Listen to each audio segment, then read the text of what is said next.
अस्सलाम वालेकुम everyone, welcome to my YouTube channel शानवांग वन शॉट एफ।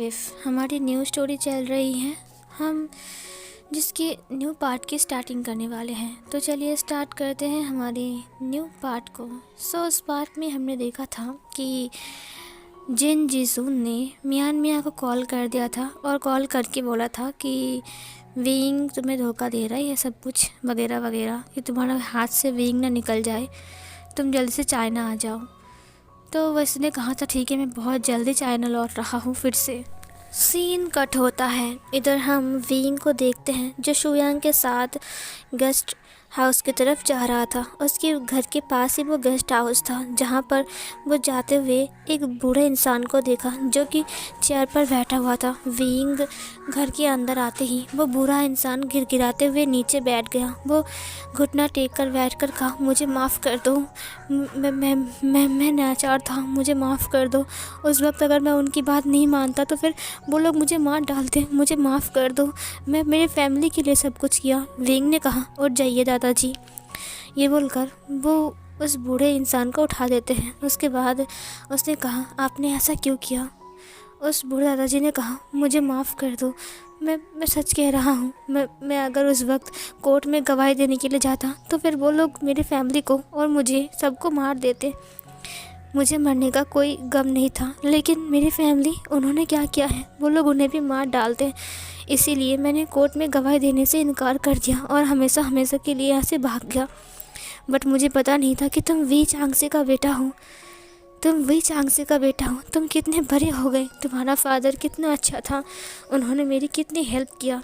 शुयांग ने कहा, उन्होंने आपकी हेल्प किया, बट आपने क्या किया? आपने उनको न्याय नहीं दिलवाया। ये सुनकर उसने कहा, मुझे माफ़ कर दो, ये मेरी गलती है। मैं तुम्हारे फादर की कंपनी में एक कर्मचारी था, उन्होंने मुझे दया करके काम दिया था, उसकी वजह से मेरी फैमिली चल रही थी, लेकिन मैंने उस देवता जैसे इंसान को धोखा दिया। ये सुनकर विंग ने कहा, आपको सब कुछ पता था, लेकिन फिर भी आपने गवाही नहीं दिया।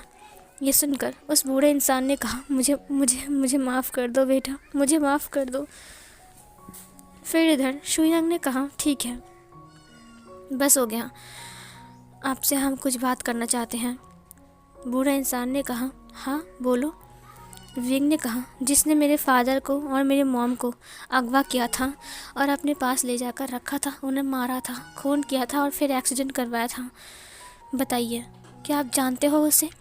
उसने कहा, बेटा अगर मैं बोलूँगा तो तुम शायद विश्वास नहीं करोगे, मुझे उसका नाम नहीं पता। विंग ने कहा, आप झूठ बोल रहे हो, आपको सब कुछ पता है। बूढ़े इंसान ने कहा, मुझे उसका नाम नहीं पता, उसका नाम रिवल था, वो माफिया वर्ल्ड का माफिया किंग है। वो अपना रियल नाम नहीं बताया था, बट उसका माफिया नाम रिवल है। ये सुनकर विंग ने कहा, रिवल, ये नाम मैंने कहीं सुना है। शुयांग ने कहा, हाँ मुझे भी कहीं सुना सुना सा लग रहा है। रिवल, आज से 20 साल पहले शायद मैंने इस नाम के बारे में सुना था। शुयांग की बात सुनकर विंग ने कहा, हाँ सही कहा तुमने, तब के ज़माने में वो बहुत बड़े माफिया थे। वो कौन था? उसने कहा, मुझे उसके बारे में कुछ पता नहीं है, मैंने जब उनको देख लिया तब मैं बहुत घबरा गया था। उसे मारते हुए, सर को मारते हुए मैंने देख लिया, यहाँ तक कि मैंने फ़ोटो भी खींच लिया था। अचानक से उन्होंने मुझे पकड़ लिया और पकड़ने के बाद वो लोग मुझे धमका रहे थे। उन्होंने मुझे देख लिया था, मैंने हाथ जोड़ा और बोला कि मैं किसी को नहीं बताऊंगा, लेकिन फिर भी वो लोग मुझे नहीं छोड़ रहे थे। बड़े मुश्किल से मैं वहाँ से भाग गया था। मेरे घर में आकर वो मुझे थ्रेट देकर गए। विंग ने कहा, वो लोग कौन थे? उस बुरे इंसान ने कहा, मुझे नहीं पता कि वो लोग कौन थे, लेकिन उन्होंने कहा, अगर मैंने कोर्ट में गवाही दिया इस केस के बारे में, जो कि इन्वेस्टिगेट शुरू हुआ था उसके बारे में, तो वो लोग मुझे और मेरी फैमिली को मार डालेंगे। और तो और अगर मैंने गवाही नहीं दिया तो वो लोग मुझे 10 करोड़ रुपए देंगे और ऊपर से मेरी फैमिली को भी कुछ नहीं बोलेंगे, कुछ नहीं करेंगे। मैं राज़ी हो गया सर, मुझे माफ़ कर दीजिए। विंग ने कहा, अच्छा ठीक है, और तुम्हें उसका चेहरा तो याद होगा ना? बूढ़े इंसान ने कहा, अब उम्र बढ़ गई है उतना तो अच्छे से याद नहीं है, लेकिन हाँ, रेवल का चेहरा मुझे अभी भी याद है। उसका रियल नाम मुझे नहीं पता था। विंग ने कहा, ठीक है, यह रेवल कौन है मुझे जानना है, तो आप उसका स्केच बना सकते हो। बुरे इंसान ने कहा, शायद मुझे नहीं पता मैं कितना बोल पाऊँगा, लेकिन फिर विंग ने कहा, बुलाओ उसको और इसका स्केच बनवाओ, ठीक है। शुयांग ने कहा, ठीक है, मैं अभी उसको बुलाता हूँ और स्केच बनवाता हूँ, ठीक है। सीन कट होता है। विंग बैठा हुआ था, स्केच बन रही थी। एक इंसान स्केच बना रहा था और वो बुरा इंसान उसे बोल रहा था। उसकी आंखें ऐसी थी, उसकी नाक ऐसा था। शुयांग भी देख रहा था। शुयांग ने कहा, मुझे यकीन नहीं हो रहा है बॉस कि ये बुरा इंसान अभी तक ज़िंदा था। मैंने सुना है कि इसकी फैमिली से छोड़कर चला गया था। पता है, वो करोड़ों रुपए लेकर वहाँ से भाग गए थे, उसकी बीवी और उसके बच्चे। मुझे इस पर बहुत तरस आ रहा है। तब सिर्फ इस बुढ़े का 20 साल का उम्र था। विंग ने कहा, मुझे पता है। 20 साल का नहीं, वो तकरीबन 30 साल का था। वैसे एक बात बताओ, तुम्हें क्या लगता है, ये रेवल क्या मुझे जानता होगा? शुयांग ने कहा, हो सकता है कि वो रेवल तुम्हें जानता हो, बट मुझे नहीं पता। थोड़ी देर बाद स्केच बन गया था। उस आदमी ने शुयांग को देते हुए कहा, सर, स्केच बन चुका है। शुयांग ने स्केच को देखा, उसके बाद उसने कहा, thank you wing sir, sketch बन चुका है। उसके बाद उसने स्केच को ले लिया। जब शुयांग ने स्केच को अपने हाथ में लिया और खोला, तब वो दंग रह गया। उसने कहा, क्या ये रेवल है? बूढ़े इंसान ने कहा, हाँ, यही वो है, यही वो रेवल है। इसने ही सर को किडनैप किया था और मैडम को भी। और इन्होंने विंग ने कहा, दिखाओ मुझे। जब विंग ने स्केच को देखा, उसने कहा, ओह, तो तुम हो।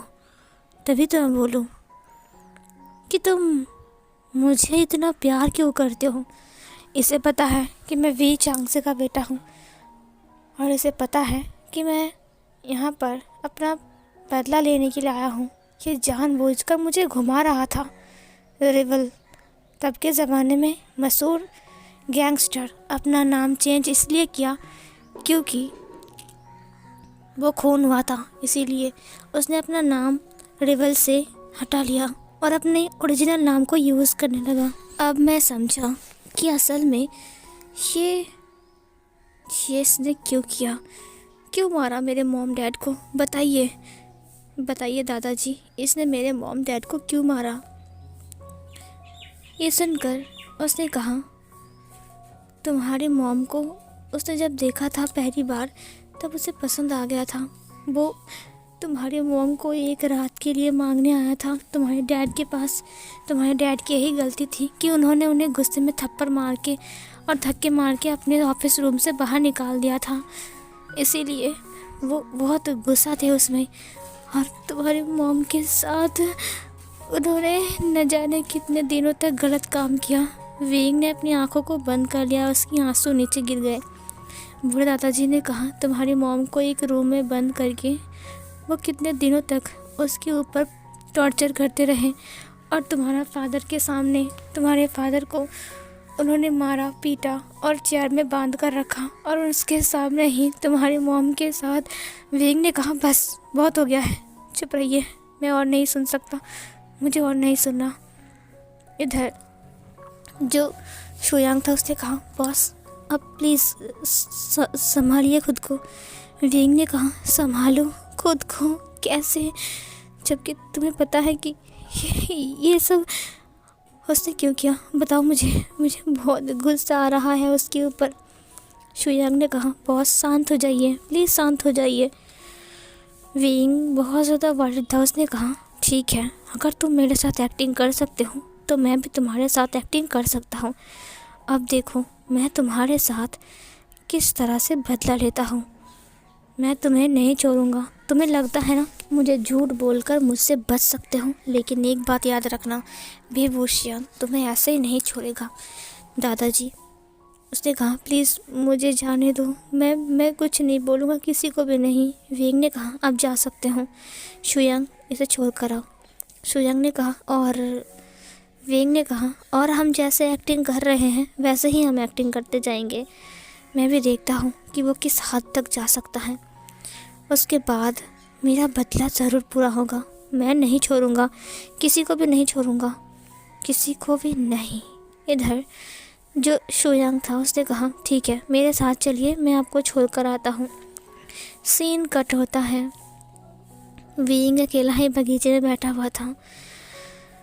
तभी अचानक से वांग जी के रूम से कुछ टूटने की साउंड आता है। वीइंग अपने मॉम डैड को याद करके बहुत सैड था, लेकिन वांग जी के रूम के पास से कुछ टूटने की साउंड सुनकर वीइंग दौड़कर ऊपर आता है। जब उसने ऊपर आया तब अचानक से उसे फील हुआ कि वांग जी उसका जो ओमेगा फेरामोन से वो लगातार रिलीज़ करता जा रहा है। ये महसूस करने के बाद वीइंग ने एक काम किया। वो नीचे आकर जितने सारे अल्फाज थे उन सब से कहा, प्लीज़ तुम लोग यहाँ से लीव लो और तुम लोग जाकर मेरे गेस्ट हाउस में रहो, ठीक है? और जब तक मैं ना कहूँ तब तक तुम लोग इस घर के अंदर नहीं आओगे।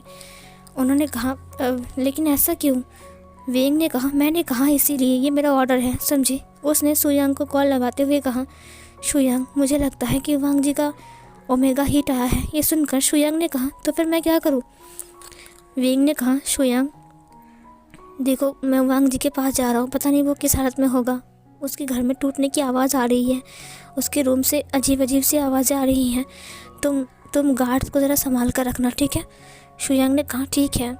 वेंग ने कॉल कट कर दिया और फिर वो वांग जी के रूम के सामने आ गया, जहाँ पर उसने देखा कि वांग जी ने अपने ट्राउज़र को निकाल दिया है। वो सिर्फ एक वाइट कलर का शर्ट पहनकर है और वो अपनी पूरी बॉडी को अपने हाथों से नोच रहा है, टच कर रहा है और वो बार बार चिल्ला रहा है। उसकी आंखों से आंसू बह रहे हैं। वेंग ने कहा, लान जान। जैसे ही वांग जी ने वेंग को अपने सामने देखा तब उसकी आंखों का कलर धीरे धीरे करके चेंज होने लगा। वेंग धीरे से अंदर आता है। उसने कहा, लान जान शांत हो जाओ। लान वांग जी जो कि था वो शांत होने वाले में से नहीं था। उसका कलर आंखों का कलर पिंक हो गया था। वो एक ओमेगा में बदल चुका था। उसकी ओमेगा उसकी बॉडी के ऊपर कंट्रोल ले रहा था। वांग जी ने फ्लावर वास को धक्के मारकर गिरा दिया, जिससे बहुत तेज़ आवाज़ होती है। वेंग ने दरवाजे को बंद करते हुए कहा, लान जान शांत हो जाओ, मेरी बात सुनो। वांग जी ने कहा, दर्द हो रहा है, बहुत दर्द हो रहा है वेंग, मैं इसे नहीं सहन कर सकता हूँ, मैं बिल्कुल भी सहन नहीं कर सकता, बहुत दर्द हो रहा है। ये बोलकर वो नीचे बैठ गया और अपने शर्ट को फाड़ने लगा। इसे देखकर वेंग ने कहा, लान जान मेरी बात सुनो। लान वांग जी ने कहा, दर्द। उसने वेंग को देखा। वेंग के पास से अल्फा फेरोमोन्स जो कि थे वो धीरे से वांग जी के पास आ रहे थे। उसको स्मेल करने के बाद वांग जी वेंग के और क्लोज आने लगा, क्योंकि उसे उसका स्मेल बहुत ज़्यादा पसंद आ रहा था। वेंग ने कहा, लान जान शांत हो जाओ, तुम ठीक तो हो ना? लान वांग जी ने कहा, वेंग मेरी हेल्प करो, बहुत दर्द हो रहा है वेंग, प्लीज़ मेरी हेल्प करो। वेंग ने कहा, लान जान तुम ठीक तो हो ना? कहाँ दर्द हो रहा है? लान वांग जी ने अपनी बॉडी पार्ट्स को दिखाते हुए कहा, यहाँ यहाँ यहाँ, हर जगह पर दर्द हो रहा है, मैं सहन नहीं कर सकता हूँ। वेंग प्लीज़ मेरी हेल्प करो, प्लीज़। अगर तुम मेरी हेल्प नहीं करोगे तो मैं क्या करूँगा वेंग। उसने वेंग के कपड़े को खोलना स्टार्ट किया। वेंग ने कहा, लान जान मेरी बात सुनो। लान वांग जी। वेंग ने उसे खोलने दिया। वेंग ने कुछ नहीं कहा। वांग जी वेंग के कपड़े को खोल देता है। वेंग का हाफ बॉडी नेकेड हो चुका था। वांग जी वेंग की नेक को स्मेल करने लगता है। वो उसकी छोटे छोटे क्यूट मतलब आवाज़ से उसे सीरियस करने की कोशिश कर रहा था। इधर जो वेंग था वो आंखें बंद करके उसकी वो साउंड्स को फील कर पा रहा था और उसे बहुत ज़्यादा अच्छा भी लग रहा था। वो बार बार स्माइल कर रहा था। वांग जी की जो सांसें हैं वो वेंग के नेक के ऊपर गिर रही थी, जिससे वेंग की बॉडी हॉट हो रहा था और उसकी बॉडी पर गूज़बम्प्स से आ रहे थे। वांग जी की जो ओमेगा फेरोमोन्स है उन्हें स्मेल करने के बाद वो भी खुद को आउट ऑफ कंट्रोल फील कर पा रहा था। वो भी खुद को संभाल नहीं पा रहा था।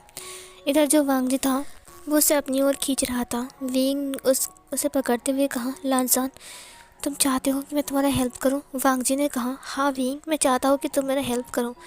वेंग ने वांग जी को अपनी बाहों में उठा लिया ब्राइडल स्टाइल में और उठाकर वो उसे सीधा बेड के पास ले गया, धीरे से लिटा दिया। उसके बाद वो धीरे धीरे करके उसके ऊपर आ गया और उसके ऊपर चुपचाप लेट गया। वांग जी वेंग को हग करके बार बार बोल रहा था, विंग मेरी हेल्प करो, प्लीज़ मेरी हेल्प करो विंग। विंग घंटों तक उसके ऊपर लेटा रहता है।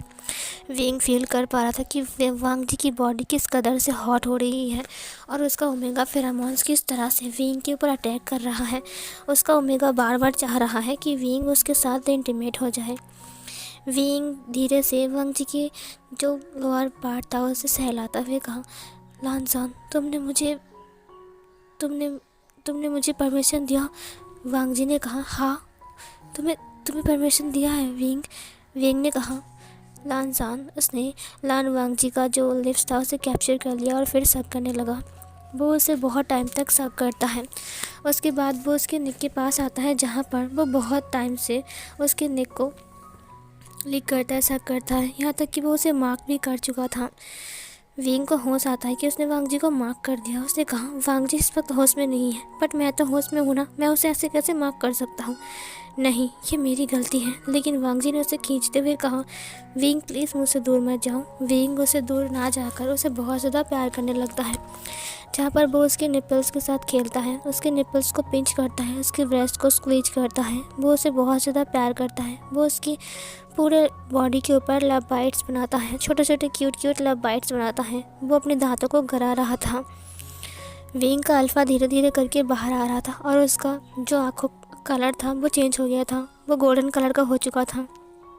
जहाँ पर विंग अल्फ़ा वॉइस में वांग जी को बार बार आई लव यू बोल रहा था और वांग जी अपनी ओमेगा वॉइस में उसे आई लव यू टू बोल रहा था। और वांग जी ने भी विंग को मार्क किया था अपनी ओमेगा तीर से, जहाँ पर विंग उसका अल्फ़ा और वांग जी उसका ओमेगा बन चुका था।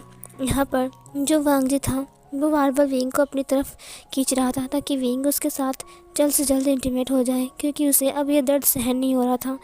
विंग ने वैसा ही किया। अपने ट्राउज़र को निकालने के बाद वो वांग जी की दोनों पैरों को ओपन करता है, जहाँ पर वो वांग जी को बिना प्रिपेयर करके ही उसके अंदर इंसर्ट होने लगता है। इधर वांग जी जो कि था वो बार बार विंग को अपनी तरफ खींच रहा था। विंग धीरे धीरे करके उसके अंदर इंसर्ट हो जाता है। वांग जी को पेन फील हो रहे थे, लेकिन वांग जी को इसका एहसास नहीं था। उसके बाद विंग मूव होने लगता है। विंग बहुत जेंटल था, बट वांग जी उससे बार बार रफ़ होने के लिए बोल रहा था, जिससे विंग रफ़ हो जाता है बहुत ज़्यादा। वांग जी लाउडली स्वीटली मौन करने लगता है, जिसे सुनकर विंग और पागलों की तरह उसके नेक को सक करते हुए अपने आप को मूव करने लगता है। उसके बाद वो वांग जी को छोड़ देता है। वांग जी ने कहा, विंग क्या हुआ? विंग लेट गया। विंग ने कहा, मैं थक गया लानसान। लान वांग जी विंग के ऊपर आते हुए कहा, तुम ऐसे नहीं थक सकते हो और मेरा साथ नहीं छोड़ सकते हो। ये बोलकर वो खुद ही विंग को अपने अंदर इंसर्ट कर लेता है और उसके ऊपर बैठकर ही उसके साथ फिर से वो इंटीमेट होने लगता है।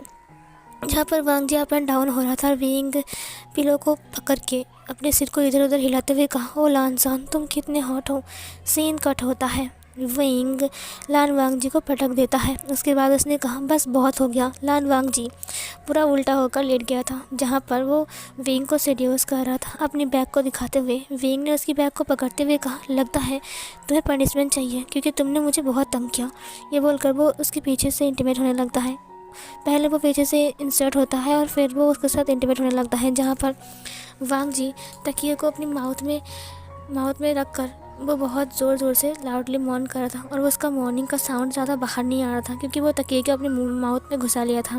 इधर जो विंग था वो बहुत टाइम तक मूव होता है। उसके बाद जो वांग जी था वो नीचे आ गया। उसने कहा, क्या हम अलग पोजीशन ट्राई नहीं कर सकते हैं? विंग उसे देखते हुए कहा, मुझसे दूर मत जाओ। ये बोलकर वो भी उसके पास नीचे आ गया, जहाँ पर वांग जी सोफे के ऊपर बैठ गया था। विंग उसके पास आ गया, उसके पैरों को स्मेल करते हुए उसके ऊपर आ गया। उसके बाद वो उसकी लोअर बॉडी पार्ट को अपनी टंग से लिक करने लगता है, जहाँ पर उसे बहुत ज़्यादा अच्छा लग रहा था और वांग जी को भी बहुत ज़्यादा अच्छा लग रहा था। वांग जी लाउडली मौन कर रहा था। उसके बाद विंग सोफे के ऊपर फिर से उसके साथ एक और राउंड इंटीमेट होता है, जहाँ पर वो दोनों एक दूसरे को एंजॉय कर रहे थे। वांग जी और विंग दोनों साथ में थे और वांग जी का ओमेगा हीट पूरा 3 दिन तक चला और 3 दिन तक विंग उसके साथ उसी रूम में ही बंद था और अलग अलग पोजीशन में वो लोग इंटीमेट हो रहे थे।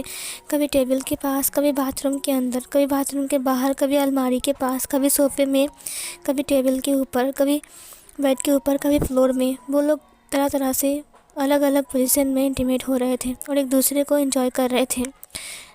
तीसरे दिन के बाद चौथे दिन जब वांग जी का हीट ख़त्म हुआ तब वांग जी पूरी तरीके से थक चुका था और उसकी बॉडी सुम हो चुकी थी।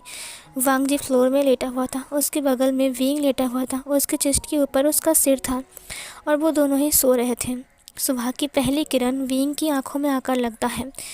वो बैल्कनी से वो धूप उसकी आंखों के ऊपर पड़ रही थी। विंग धीरे धीरे अपनी आइज़ को ओपन करता है। जहाँ पर वो अपनी आइज़ को ओपन करते हुए देखा कि उसका रूम की हालत कितनी ख़राब है। उसने कहा, क्या? विंग 3 दिन से वांग जी में इतना डूबा हुआ था कि उसे कोई होश भी नहीं था कि वो लोग कितनी तोड़फोड़ कर रहे थे।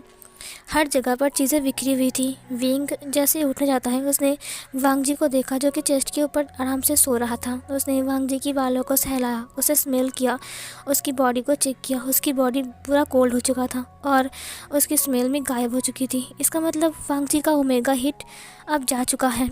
विंग धीरे से उठता है और वांग जी को ब्राइडल स्टाइल में कैरी करके बस ट्रक के अंदर लिटाता है। वांग जी अभी तक सो रहा था। जैसे वो पानी पोर करने लगता है वांग जी को ठंड लगती है और वो उसकी नींद टूट जाती है।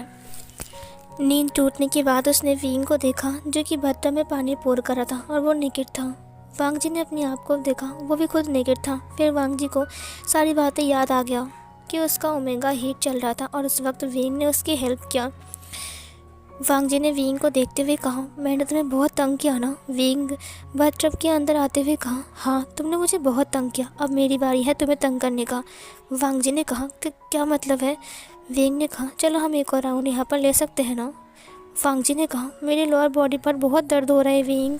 विंग ने कहा, बट मैं तो बिल्कुल रेडी हूँ तुम्हारे साथ वो करने के लिए। ये सुनकर वांग जी थोड़ा ब्लश करता है और ये वाला पार्ट यहीं पर ही एंड होता है।